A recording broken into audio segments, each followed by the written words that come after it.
Ahí vino Josu con nosotros. Yo no sé manejar auto y ahí Mati le pidió a Josu que nos acompañe. Así que gracias, Josu. Él es de Tucumán. La mayoría le debe conocer a Jorge Aguali. Es Josu Aguali. Está estudiando ahora con nosotros en el CCP. Ya está en su segundo año de instituto. Así que hoy nos está acompañando esta mañana acá con nosotros también. Y es una bendición, la verdad, su vida. Este tema de la cuarentena ha cambiado mucho la forma en cómo vivimos la vida de iglesia.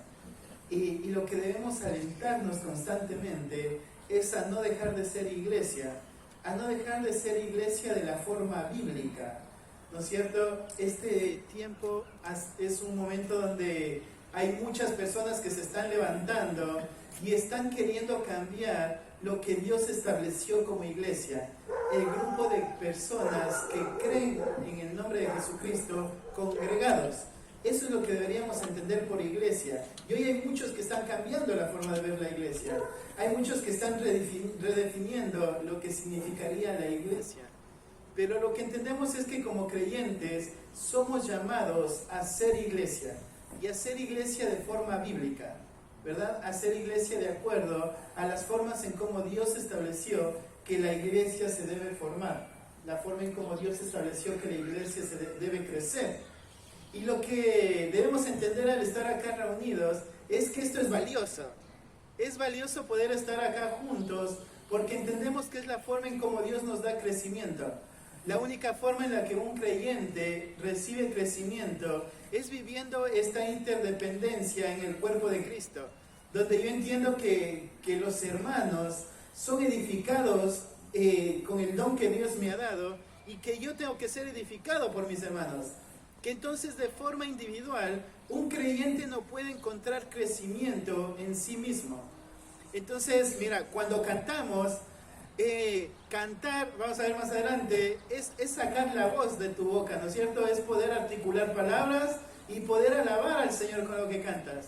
Y es necesario cantar fuerte, es necesario cantar bien, y es esforzarnos en hacerlo, porque lo que canto edifica a mi hermano. El escuchar cantar a mi hermano edifica, porque canto verdades y mi hermano canta verdades y al escucharlas soy edificado, ¿verdad? Pero esta mañana lo que me voy a enfocar es en la vida de oración dentro de la iglesia. Ahí cuando Santiago escribe su carta, es una de las cartas más tempranas escritas del Nuevo Testamento. La carta de Santiago es escrita en un momento especial de la iglesia. Pasaron aproximadamente apenas 15 años de lo que inicia la iglesia y empezó a sufrir persecución. La iglesia empieza a sufrir persecución. Santiago es el medio hermano de Jesucristo, Jacobo, de los cuales se dicen los evangelios que no creyeron todavía en él. Más adelante Jesús hace una aparición específica hacia Santiago, y dice ahí Pablo en Corintios que cuando se desapareció, entonces entendemos que fue ahí el momento donde Santiago creyó, ¿verdad? Y él se va a convertir en un pilar fundamental para la iglesia de Jerusalén. A diferencia de Pedro, entendemos que era uno de los ancianos de la iglesia de Jerusalén. De Santiago entendemos que era el pastor de la iglesia de Jerusalén, por la forma en cómo él va a instruir, por la forma en cómo él va a marcar dirección muy clara de cómo la iglesia se debía conducir. Lo vemos ahí en Hechos, en el concilio. Entonces, cuando pensamos en Santiago, pensamos en un hombre que no hizo alarde de ser medio hermano de Jesucristo. Cuando pensamos en Santiago, no se agarró de eso para establecer una autoridad propia en medio de la iglesia de Jerusalén. Al contrario, todo el tiempo vemos que él se presenta como el siervo de Dios y del Señor Jesucristo. Cuando escribe esta carta de Santiago, no toda la iglesia había sido dispersa, todavía estaba la iglesia de Jerusalén, se seguían congregando, pero debido a la persecución, muchos hermanos habían sido dispersos, habían sido llevados a distintos países. Fue el tiempo de la diáspora. Gracias a esta dispersión, el evangelio se llevó a muchas otras provincias. Fue el lado positivo de la diáspora. Pero acá Santiago lo que está escribiendo es para mostrarle a estos nuevos hermanos que están en diferentes lugares cómo se debe vivir, cómo se debe ver la vida de un verdadero creyente. Muchas veces hay una confusión muy grande en la mente del creyente, y es poder entender que el cristianismo no es religión, que el cristianismo es fe, que el cristianismo es una vida externa evidenciando lo que sucedió de forma interna en el corazón. Y cuando vemos la carta de Santiago, Santiago va a hacer énfasis en que la fe sin obras es muerta. Por lo tanto, todo lo que el creyente hace de forma externa tiene que ser evidencia de lo que está sucediendo en el corazón del creyente. Así que Santiago va a hacer un énfasis a lo largo de toda la carta en que la vida del creyente debe reflejar su fe. Vemos en el inicio de la carta de Santiago, Santiago va a explicar cómo debe reaccionar un creyente en medio de las pruebas. Y lo que Santiago dice, el creyente en medio de las pruebas tiene que tener por sumo gozo ser hallado en diversas pruebas, ser envuelto en diversas pruebas, porque la prueba de vuestra fe produce paciencia. Después Santiago va a explicar y va a decir que la prueba lo que nos lleva es a poder enfocarnos en el Dios que es inmutable, aquel Dios que no cambia, de quien desciende todo don perfecto. Va a avanzar Santiago y va a decir que la fe se demuestra en la forma en cómo yo me presento ante la palabra, la forma en cómo yo decido predisponerme para recibir la palabra con mansedumbre, entendiendo que al recibir la palabra tengo que ser pronto para oír, tardo para hablar, tardo para airarme. Y al contrario, debo recibir con mansedumbre la palabra implantada en nuestros corazones. Y dice, porque esa palabra va a ser para santificación. Es la forma en cómo Dios nos ayuda a vivir la vida de justificación. Va a avanzar la carta de Santiago y nos va a decir que la fe se demuestra en cómo ves la vida futura, en cómo ves la vida de planear. ¿Qué tanto lugar le das al Señor como Señor en tu vida futura? También Santiago va a enfocar en que la fe se demuestra en cómo manejamos nuestro dinero. Se va a demostrar la fe en la forma en cómo administramos lo que Dios nos ha dado. Se va a demostrar la fe en la forma en cómo los ricos de este mundo se conducen, en cómo los hombres de este mundo se conducen. La fe se demuestra en cada área del creyente. Y cuando llegamos al capítulo 5, parece ser la continuación del capítulo 1. Cuando llegamos al capítulo 5, vamos a ver ahí.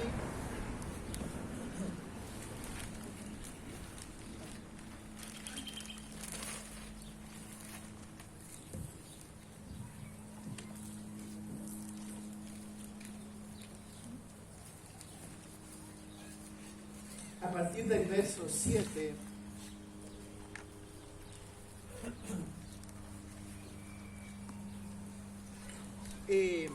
Los primeros versículos del capítulo 5 va a hablar lo que les estaba diciendo, va a hablar acerca de cómo la fe se debe ver en la vida de un hombre rico, cómo ellos deben evidenciar su fe en la forma en cómo viven con lo que Dios les ha provisto. Pero cuando llega a partir del versículo 7, Santiago va a explicar que hay algo que ellos tienen que hacer. Era una realidad de ellos que estaban viviendo, era la persecución. Y en medio de la persecución estaban sufriendo diferentes pruebas. Y lo que Santiago va a aclarar acá es que lo que ellos tienen que hacer en medio de las pruebas y de todas las aflicciones que están viviendo es tener en mente y tener como una mirada clara de esperar con paciencia la venida de Cristo. Entonces le marca que en medio de la prueba lo que ellos tienen que hacer es poner la mirada y esperar con paciencia, sabiendo que un día el Señor va a venir. Y les explica cómo deben esperar con paciencia esto. Les explica cómo deben esperar para que cuando todo esto acabe, no sea ese su anhelo. Que el anhelo no sea el fin de la persecución, que el anhelo no sea el fin del sufrimiento, sino que el anhelo real del creyente, del hombre que realmente tiene fe, sea que Cristo venga. Y ese va a marcar Santiago, que debe ser el anhelo del creyente. Pero hay algo que avanza más adelante. Porque no sabemos cuándo eso va a suceder. No sabemos cuándo Cristo va a venir. No sabemos si va a ser hoy, no sabemos si va a ser muchos años más adelante. Pero lo que Santiago marca es que la iglesia debe ser una iglesia dependiente. Debe ser una iglesia que enfrenta las pruebas. Y cuando pensamos en cómo vivir la vida de iglesia, yo entiendo que cada uno de nosotros, en diferentes momentos, diferentes circunstancias, ha pasado por diferentes pruebas. Y lo natural no siempre es vivir como iglesia en medio de la prueba. Lo natural casi siempre es vivir independiente de la iglesia en medio de la dificultad. Pero acá Santiago va a mostrar que hay algo que es lo que nos unifica como iglesia, y es la vida de oración. Entonces yo le puse como título a la prédica, una iglesia que enfrenta las pruebas. Dice ahí, vamos a leer el pasaje. Dice, por tanto, hermanos, tened paciencia hasta la venida del Señor. Mirad cómo el labrador espera el precioso fruto de la tierra, aguardando con paciencia hasta que se reciba la lluvia temprana y la tardía. Tened también vosotros paciencia y afirmad vuestros corazones, porque la venida del Señor se acerca.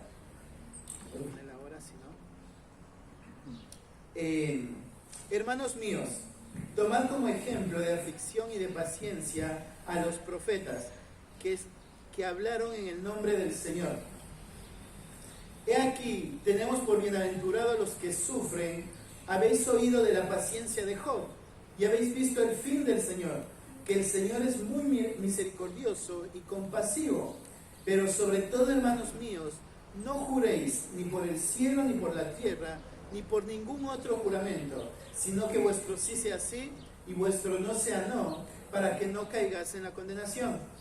¿Está alguno entre vosotros afligido? Haga oración. ¿Está alguno alegre? Cante alabanzas. ¿Está alguno enfermo entre vosotros? Llame a los ancianos de la iglesia y oren por él, ungiéndole con aceite en el nombre del Señor. Y la oración de fe salvará al enfermo, y el Señor lo levantará. Y si hubiere cometido pecados, les serán perdonados.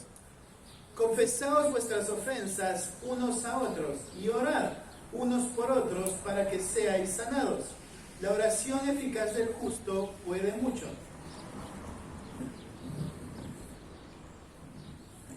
Elías era hombre sujeto a pasiones semejantes a las nuestras, y oró fervientemente para que no lloviese. Y no llovió sobre la tierra por 3 años y 6 meses. Y otra vez oró, y el cielo dio lluvia, y la tierra produjo su fruto.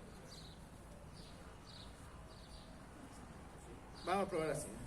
Si no, cuando no se escucha el micrófono, ¿atrás me escuchan?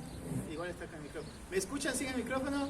¿Se puede sin micrófono? ¿No? Así no se está cortando. Dale. Si se corta, lo sacamos. Entonces decíamos que el tema de esta mañana era una iglesia que enfrenta las pruebas. Y lo primero que vemos es una iglesia que enfrenta las pruebas, vive constantemente con un corazón dependiente de Dios. ¿Sí? Una iglesia que enfrenta las pruebas vive constantemente con un corazón dependiente de Dios. Y acá lo que marca Santiago es, en medio de las situaciones que están viviendo, hay 2 cosas que pueden suceder, hay varias cosas que pueden suceder. Lo primero es lo que dice ahí: ¿estás alguno entre vosotros afligido? ¿Está alguno entre vosotros afligido? La palabra que usa acá para afligido hace referencia a alguien que está sufriendo un daño o sufriendo un dolor. Hace referencia a alguien que está pasando por una dificultad. Sin embargo, varias veces se usa esta palabra. Varias veces usa Pablo esta palabra para hablar a Timoteo. Y miren la forma en cómo Pablo la usa. Ahí en 2 de Timoteo, capítulo 2, verso 9, Pablo dice: en el cual sufro penalidades, hasta prisiones a modo de malhechor, mas la palabra de Dios no está presa. Pablo en este pasaje marca el sufrimiento como algo que Él no hace, y no como algo que le está pasando, sino marca como algo que Él lo está haciendo constantemente, algo que se ha vuelto parte de lo que Él hace. Dice, el versículo anterior viene hablando acerca de lo que Cristo hace, y dice, yo a causa de esto sufro penalidades, como si fuera un malhechor. Lo marca como algo que ahora es parte de Él, el sufrimiento. Luego, en 2 Timoteo, capítulo 4, versículo 5, Pablo le dice a Timoteo, pero tú, sé sobrio en todo. Y mira, le da una orden, soporta las aflicciones. Pablo le dice en el inicio a Timoteo, yo sufro por causa del Evangelio, porque entiendo que por este sufrimiento la palabra de Dios corre, la palabra de Dios no está presa. Y ahora lo que le manda es, tú, Timoteo, sufre penalidades a sobre el evangelista. Le da como orden el sufrimiento. El siguiente, capítulo 2, versículo 3, dice, tú pues sufre penalidades como buen soldado de Jesucristo. Entonces, Pablo no le ve al sufrimiento como algo malo en la vida del creyente. Pablo le ve al sufrimiento como algo bueno en la vida del creyente, como algo a lo cual el creyente tiene que tener en mente que eso es lo que debe pasar. El sufrimiento, la persecución, se debe evitar, pero cuando tengamos que pasarla, se la debe pasar. Y uno debe estar dispuesto no solo a pasarla, sino a sufrirla. Porque eso es lo que causa Cristo, el Evangelio de Cristo. Sufrir penalidades. Sufrir penalidades por pensar diferente a lo que el mundo hoy piensa. Por marcar una postura clara de lo que crees en cuanto a lo que la Biblia dice. Por marcar una postura clara de la razón por la cual crees que lo que están enseñando afuera no es lo que Dios quiere que enseñen. Marcar una postura clara al confrontar con el pecado, al incomodar con el Evangelio. Y todo eso, si decidís vivir una vida conforme al Evangelio, como dice Pablo, va a venir sufrimiento. Va a venir sufrimiento. Y la orden es, sufre. Sufre. Entonces, el sufrimiento no es algo a lo cual el creyente debe verse como víctima. El sufrimiento es algo a lo cual el creyente debe entender que es eso lo que va a pasar. El creyente debe sufrir penalidades, debe sufrir aflicción. ¿Por qué es necesario esto?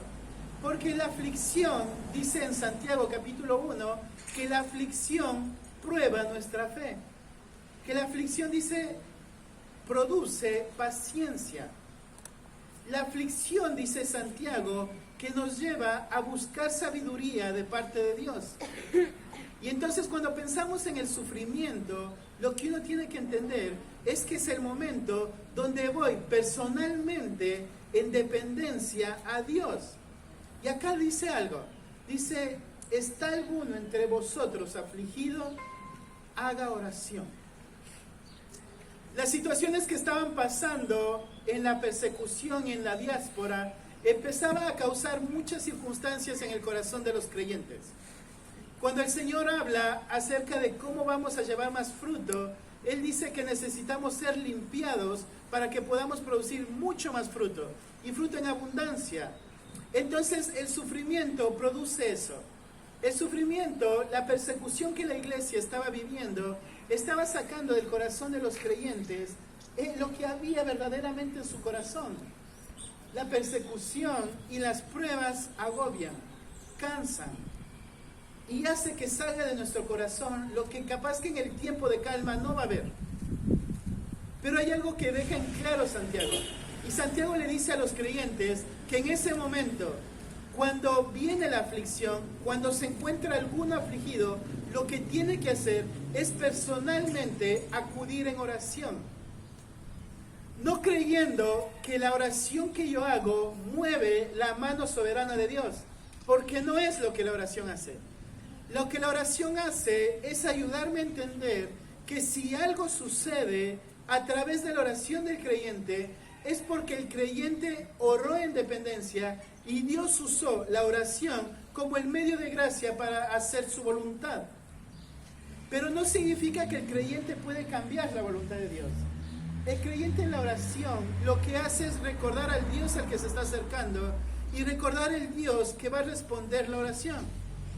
El creyente se acerca en oración entendiendo que lo que desea por medio de la oración es que sea hecha la voluntad de Dios. Es lo que enseñó Jesús cuando les enseñó a los discípulos a orar, ¿verdad? Que se haga tu voluntad, así en los cielos como en la tierra. Es lo que enseña Pablo, es lo que enseña Judas orando en el Espíritu Santo.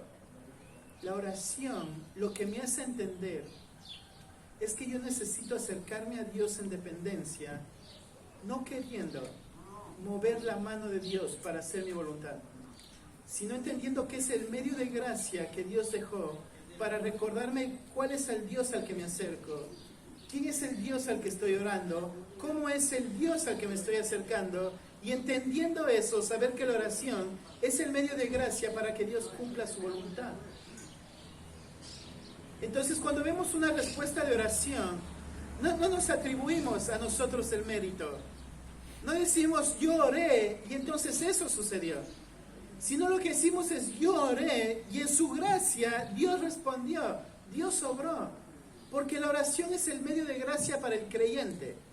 La oración es el medio de gracia por el cual entendemos la necesidad de una dependencia personal con Dios.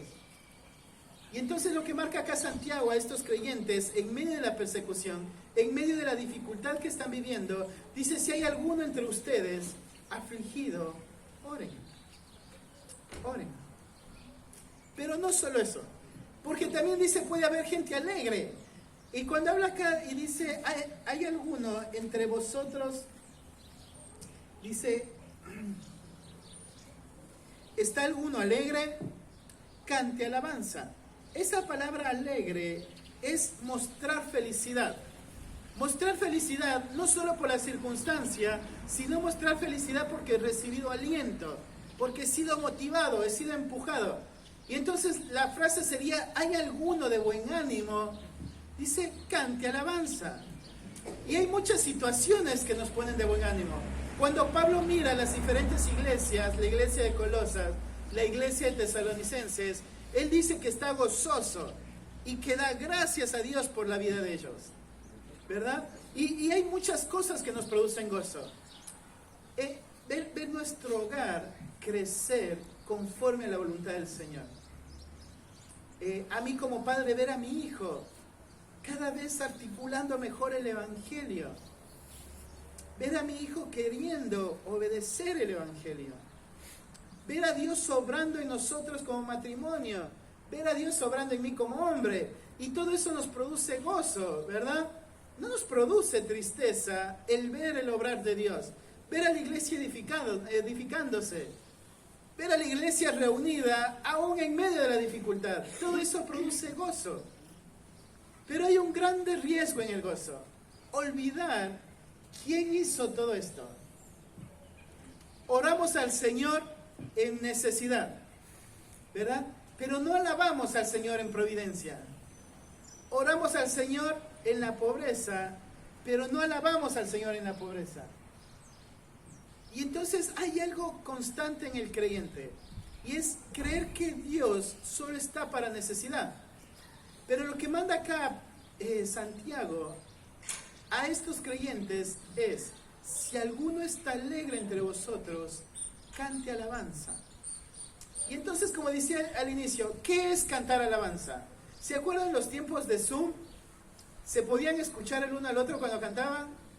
No, y no tenía sentido entonces cantar, ¿verdad? Cantábamos porque era algo personal, pero la alabanza es una alabanza personal y al mismo tiempo es una alabanza congregacional. La alabanza no es el simple canto. La alabanza no es solamente decir palabras. La alabanza, cuando cantamos una canción, cuando alabamos al Señor, lo que estamos haciendo es afirmando con nuestra boca cada una de las verdades que estamos cantando. Cuando decimos, ¿no es cierto?, este es mi deseo, honrarte a ti, es una verdad que estoy afirmando, no es solo una canción. Y es lo que hacía el pueblo de Israel. Cuando vamos ahí al Salmo 150, a ver,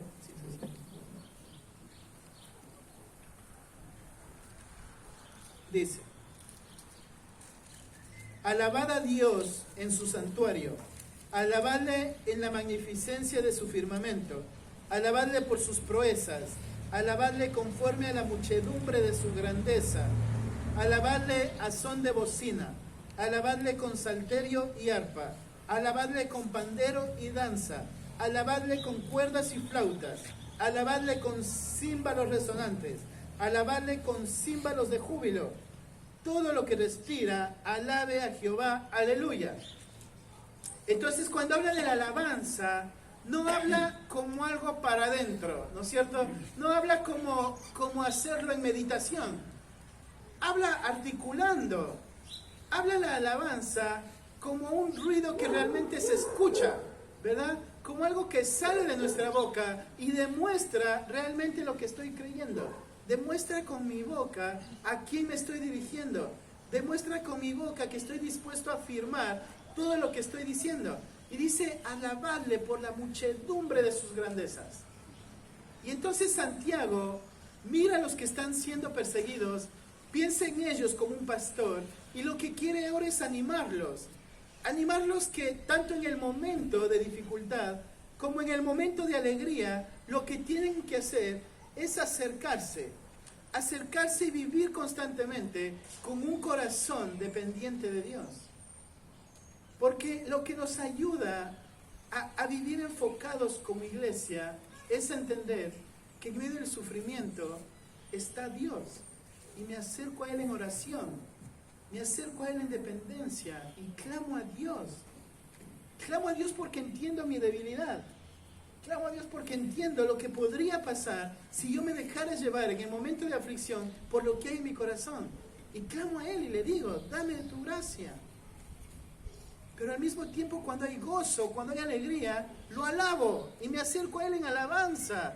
Y alabo al Señor y hablo de todas sus grandezas. Hablo de quién es Él y le agradezco, ¿verdad?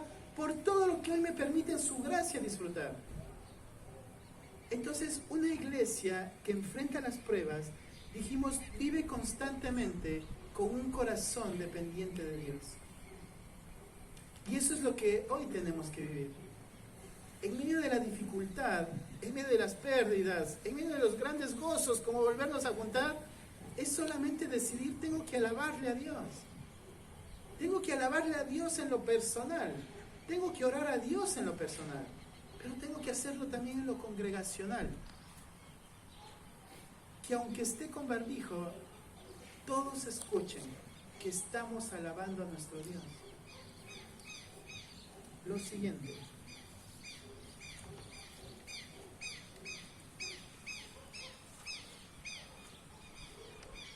Aquí viene la parte del pasaje difícil. Dice, una iglesia que enfrenta la prueba busca el liderazgo espiritual en medio de la debilidad. ¿Sí?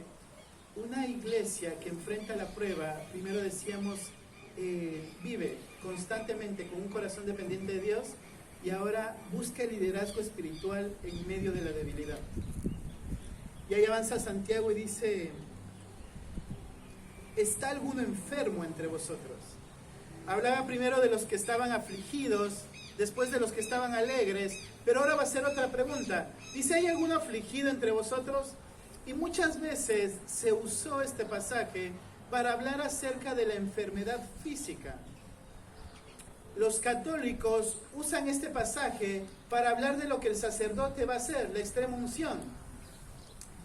Muchos usan este pasaje para decir que los pastores tienen que ir y derramar aceite para sanar al enfermo. Pero no es lo que el pasaje dice. Cuando vemos la palabra en cómo usa afligido, dice, ¿está alguno enfermo entre vosotros? Llame a los ancianos de la iglesia y oren por él, ungiéndole con aceite. Ahí la palabra enfermo en los evangelios hace referencia a una enfermedad física. Solamente en los evangelios. La forma en cómo se usa la palabra enfermo en los evangelios hace referencia a una debilidad física. La palabra se traduce como debilidad, no como enfermedad. Pero en los evangelios, la forma en cómo se lo usa siempre está conectado con un enfermo físicamente, con un débil en enfermedad, como algo físico. como una debilidad física de la carne. Sin embargo, en las cartas de Corintio y en la mayoría de las cartas, la forma en cómo se usa la palabra es como una debilidad ya no física, sino una debilidad espiritual.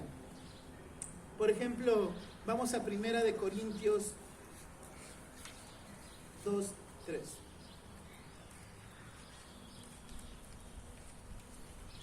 Dice: y estuve entre vosotros con debilidad y mucho temor y temblor. Ahí mismo en Corintios, vamos a 8, 9. Capítulo 8, versículo 9. Dice: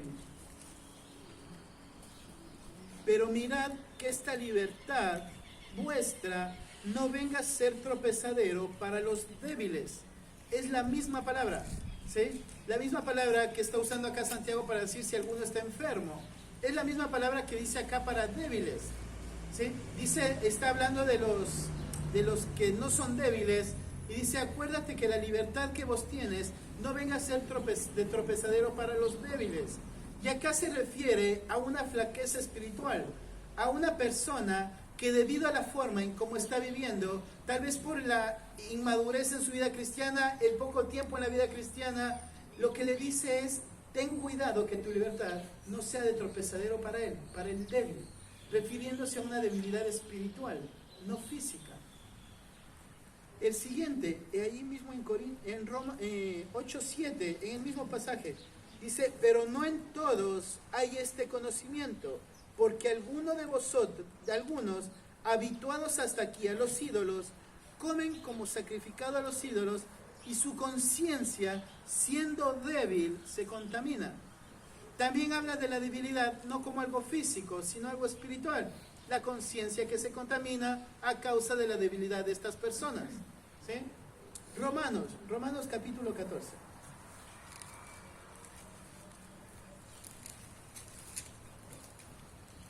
Verso 1, dice: recibid débil en la fe, usando la misma palabra. La palabra que usa para Santiago, cuando Santiago dice: ¿está alguno entre vosotros enfermo?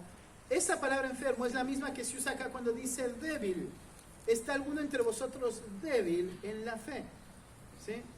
Lo siguiente dice Romanos capítulo 5, versículo 6.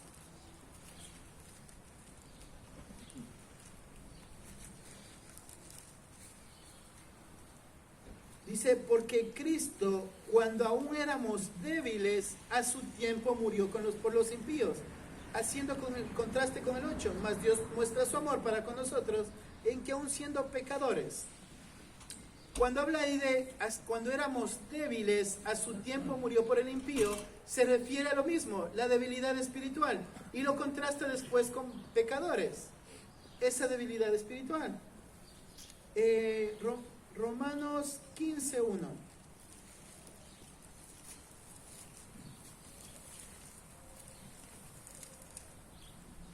Dice: así que los que somos fuertes debemos soportar las flaquezas de los débiles y no agrandarnos a nosotros mismos. Y ahí no está hablando de fortaleza física, ¿verdad? No está hablando de los creyentes que son fuertes físicamente, sino refiriéndose a una vida de madurez, a los fuertes espiritualmente, hombres con convicciones. Dice: los que son así deben soportar la flaqueza de los débiles. Y se usa la misma palabra. Y entonces vamos al libro de Hebreos. Está justo ahí antes de Santiago, Hebreos capítulo 4. Hebreos 4:15. Dice: porque no tenemos un sumo sacerdote que no pueda compadecerse de nuestras debilidades, sino uno que fue tentado en todo, según nuestra semejanza, pero sin pecado. Y cuando se refiere acá a debilidades, se refiere a debilidades espirituales, lo que te lleva a caer, ¿sí? Y hace el contraste con otros, sino uno que fue tentado en todo. Contrasta la debilidad, lo relaciona con la vida de victoria de Cristo. Entonces, cuando vemos ahí en Santiago que dice: ¿está alguno entre vosotros enfermo?, no debemos entenderlo completamente como algo físico, sino lo que se está refiriendo Santiago es lo que produce la prueba. La prueba y las situaciones que estaba viviendo la iglesia en su dispersión, lo que podía pasar es que empiece a haber muchos cristianos que se hayan debilitado, que empiece a haber muchos creyentes que empezaron a aflojar, que empezaron a vivir vidas sin convicción, que empezaron a vivir vidas de forma débil, como dice Pablo, donde fueron debilitados a causa de las circunstancias. Hombres o mujeres que por las diferentes pruebas que estaban viviendo, lo que hacían es empezar a aflojar su relación con Dios. Empezaban a ser débiles. Empezaban a vivir vidas inmaduras. Vidas envueltas en pecado. Hombres que no tenían más fuerza para buscar depender de Dios. A estas personas les llama acá los enfermos, a personas que estaban en una debilidad espiritual. Y a estas personas, acá Santiago les dice, cuando estás de esa forma, llama a los ancianos. ¿Qué poder tienen los ancianos para que sean ellos los que tienen que venir? Y lo que uno tiene que entender es que Dios encomendó a los líderes de la iglesia funciones específicas. Una de las funciones específicas es la exposición de la palabra. El anciano, los pastores, tienen que ser fieles en la exposición de la palabra a la iglesia, porque la iglesia es la columna y baluarte de la verdad. Pero otra de las funciones que Dios dejó a los ancianos es esta: que oren por sus ovejas. Y no es que la oración del anciano tenga un poder especial, sino que Dios le encomendó al anciano la tarea de velar por el alma de la oveja, del creyente. Entonces, como la situación en la que este creyente se encuentra no es una condición física únicamente, sino es una condición espiritual, lo que entiende Santiago es el creyente que se encuentra de esta manera, lo que tiene que hacer es acudir al liderazgo espiritual, es acudir a sus ancianos. Hay una interacción natural que va a hablar más adelante Santiago, que es de depender los unos de los otros. Que cuando estás en debilidad o en pecado, también necesitas depender de tus hermanos. Pero acá claramente marca que en medio de esas circunstancias, lo que tenemos que hacer es entender que Dios nos ha dado un liderazgo espiritual. Un liderazgo que está para el cuidado de nuestras almas. Y es esa la razón por la cual tenemos que llamarlos. Tenemos que llamarlos porque esa es la función que Dios los ha dado. Pero acá hay algo en específico. Lo primero que da la orden, Santiago dice, llame a los ancianos de la iglesia y oren por él. Nuevamente la oración. Lo primero era una oración personal, ¿no es cierto? Un corazón dependiente de Dios. Y ahora lo que dice es, busca de tus ancianos. Busca de tus ancianos y llámales que oren por vos. Llámales que oren por vos. El anciano, el pastor, no necesita estar en todas las circunstancias de la vida de iglesia. Hay muchas circunstancias que podemos resolverlo en el matrimonio. Hay muchas circunstancias que un hermano que te está discipulando puede venir y resolverlo, acompañarte en batallar. Pero específicamente, cuando estás en esta situación, donde no puedes más, donde no puedes estirarte más para empezar por lo menos a batallar con tu pecado, donde no tienes más ánimo para vivir una vida espiritual genuina, donde no te da fuerza ni siquiera para llamar, tienes que hacer esto. Dice, convoca al anciano, convoca a los ancianos para que ellos oren. Y no porque la oración de ellos tenga un poder especial, sino porque eso es lo que el Señor quiere. Quiere que los ancianos vengan y oren. Y tienen que venir los ancianos por lo que dice más adelante. Dice, ungiéndole con aceite en el nombre del Señor. Esa palabra ungir se usa de muchas maneras. En ocasiones se usa cuando le ungen a alguien para darle un sentido de honor o autoridad. Vemos la mujer que se acerca llorando a los pies de Cristo y unge sus pies con lágrimas. Se usa la palabra ungir. y le está dando el honor a Cristo que ninguno de los que estaban alrededor le daba. También se usa la palabra ungir cuando es un aceite que es para sanar. Por ejemplo, el samaritano, ¿verdad? Cuando curó las heridas, dice que lo ungió y curó las heridas.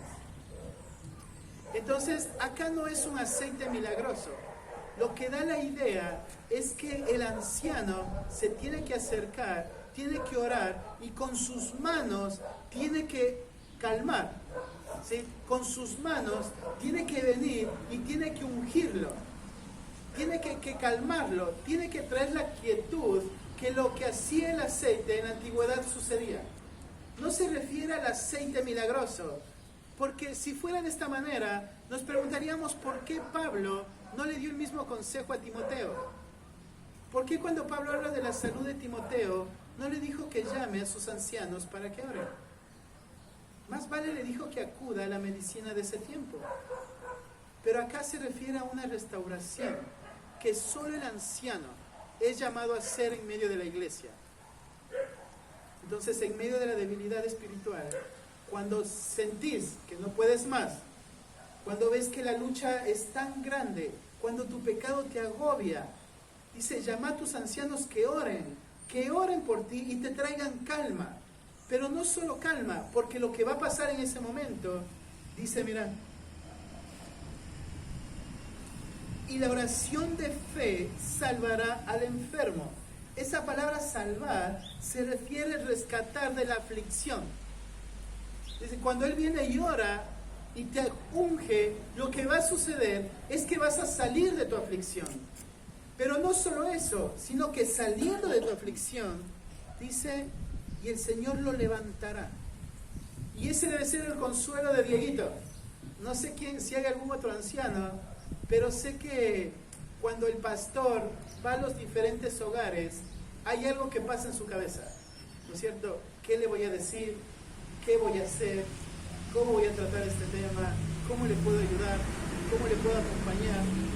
Y ahí la esperanza del pastor es esta. La responsabilidad del anciano es ir y orar, teniendo algo en claro, que el Señor lo levantará. No es la obra del anciano, la restauración de un hogar. No es la obra del anciano que una persona que está débil espiritualmente se levante. Es la obra del Señor. Y terminamos rápido, nos quedan 5 minutos más. Solo la última, porque me parece muy importante. Una vida que enfrenta la prueba vive su vida de santificación en interdependencia. La orden acá, después de, dice, oración personal, convoca a tus ancianos para que oren. Ahora acá lo que dice, lo que necesitas es que tu iglesia ore. Y la razón por la cual tu iglesia va a orar, dice la orden, confesaos vuestras ofensas los unos a los otros. La forma en cómo vivimos en la iglesia debe ser una vida de santificación constante. Una vida de santificación intencional, donde vos estás dispuesto a contar a tu hermano, a tu líder, a la persona que te sigue, tu pecado, donde estás dispuesto a no ocultar ningún pecado, porque quieres sacarlo, quieres batallar realmente, y decidir dar pequeños detalles, decidir decir, no, solo estoy batallando, eso es un deseo constante de ocultar el pecado que debes abandonar. Acá la palabra confesar es llamarlo a tu pecado de la forma en como Dios lo llama. Si lo llama lujuria es lujuria, adulterio es adulterio, no sé, avaricia, codicia, como le llame el Señor al pecado con el que estamos batallando, es ve y dile a tu hermano. ¿Por qué le tengo que decir a mi hermano? ¿A cuál hermano le tengo que decir? Y te dice acá, mira, para que confesaos vuestras ofensas unos a otros y orad unos por otros, nuevamente para que seáis sanados. Pero mira, ¿qué te trae sanidad? La oración eficaz del justo puede mucho.